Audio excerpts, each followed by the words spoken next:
indah, bulu-bulu yang indah. Tapi ternyata ketika sang ratu melahirkan anaknya, bulunya tidak indah tapi warnanya putih, guys. Iya, Raja Roderick sedih.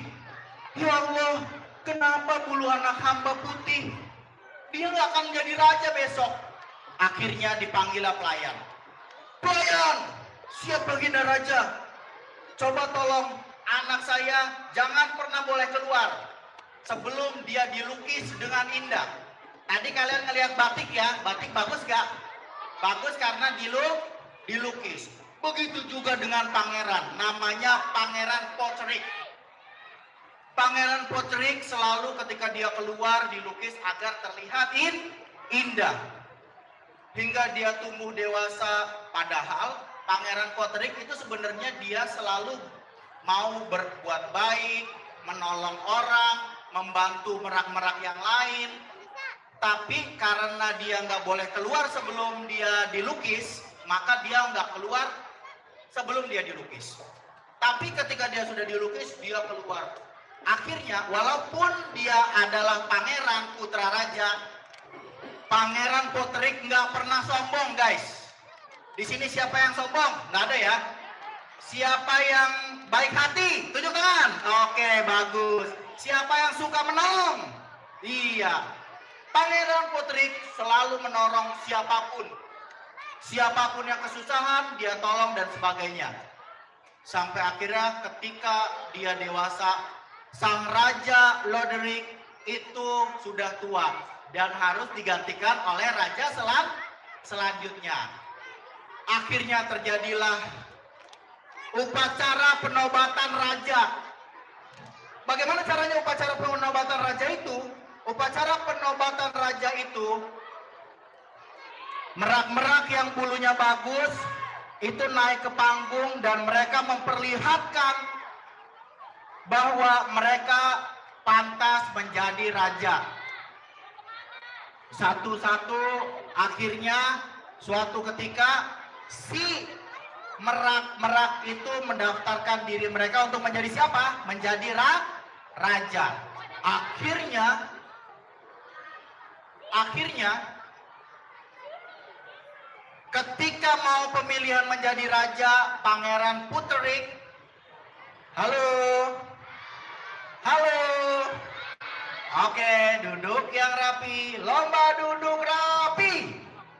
Ya, terima kasih. Sampai mana tadi ceritanya ya? Sampai pemilihan raja.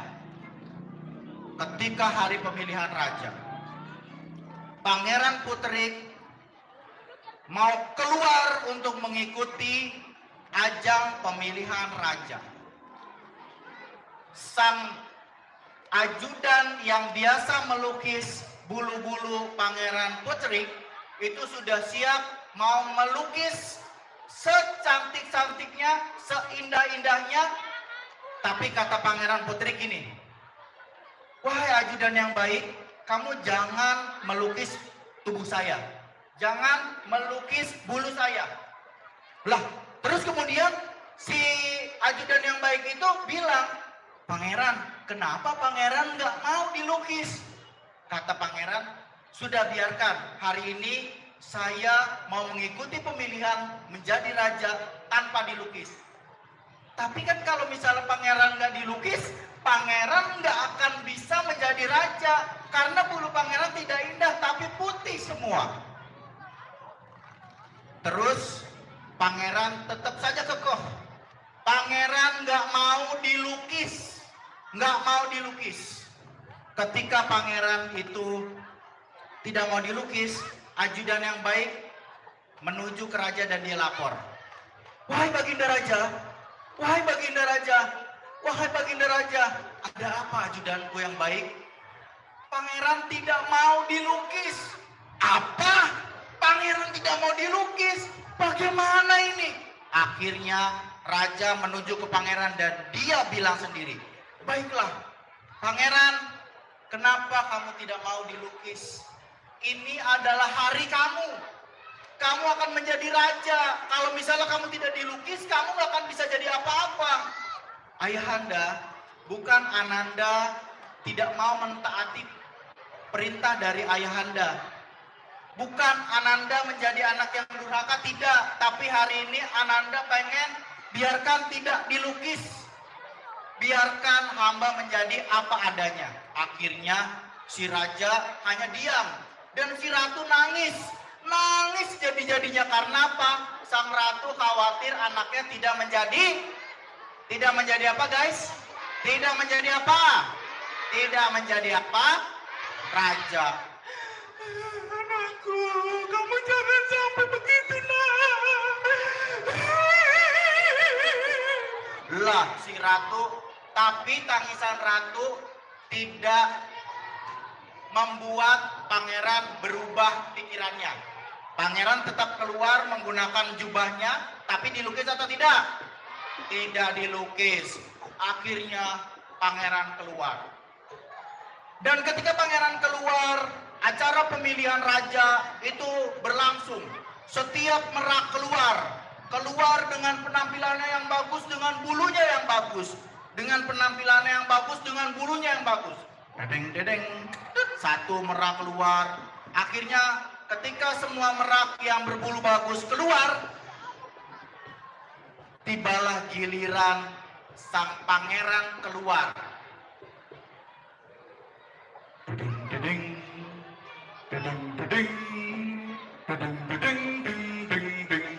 Ketika pangeran keluar, semua yang ada yang menyaksikan semua tersenyum melihat pangeran. Pangeran pun tersenyum kepada mereka. Tapi pangeran di dalam hatinya khawatir, ya Allah, nanti kalau misalnya saya menampakkan jubah saya yang berbulu tidak indah, apakah mereka menjadikan saya sebagai raja? Akhirnya pangeran membuka jubahnya. Dibuka jubahnya pangeran dan terlihatlah seluruh bulu-bulu pangeran itu putih dari ujung rambut hingga ujung kaki. Raja hanya terdiam dan menunduk. Ratu hanya menangis. Semua diam, nggak ada apapun.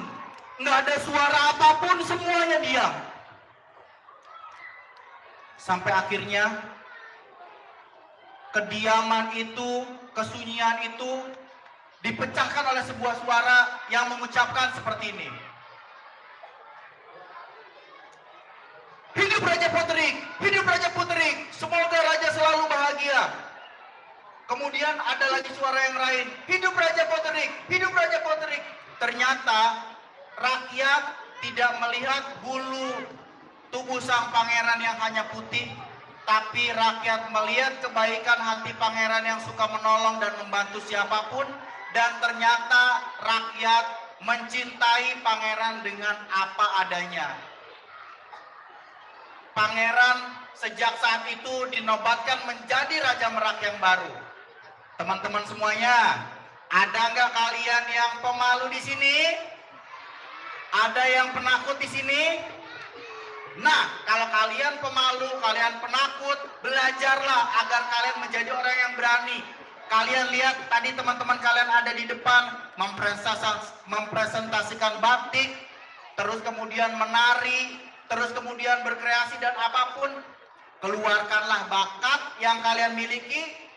Dari cerita tadi kita belajar bahwa pangeran dia baik hati dan suka menolong, dan dia diterima oleh rakyatnya walaupun bulunya tidak indah. Demikianlah cerita tentang Pangeran Merak yang baru. Terima kasih dari kakak. Wabillahi taufiq wal hidayah. Wassalamualaikum warahmatullahi wabarakatuh. Ya, silakan yang depan mundur dikit. Waalaikumsalam warahmatullahi wabarakatuh.